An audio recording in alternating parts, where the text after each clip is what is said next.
لبيك اللهم لبيك لبيك لا شريك لك لبيك. Bolu cuke jadi pelepas rindu jemaah haji asal Sulawesi Selatan di Tanah Suci. Kue kering khas Bugis ini langsung ludes saat dibagikan di Hotel 311 Moro Al-Alamea, Mekah. Pada Jumat pagi, kloter 41 embarkasi Makassar tiba dan langsung disambut oleh aroma nostalgia. Fatmawati, jemaah asal Bone, menawarkan bolu cuke kepada jamaah dan petugas yang melintas di lobi hotel.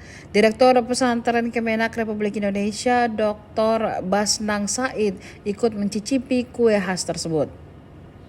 Kue ini berbahan dasar tepung beras dan gula merah, biasa dibawa perantau Bugis sebagai bekal. Rasanya manis dan tahan lama, cocok untuk mengganjal perut di sela aktivitas haji. Kloter 41 UPG berisi 177 jamaah dari 18 kabupaten kota Sulawesi Selatan dan 2 dari Maluku. Iya, kalau sudah masuk itu Pak.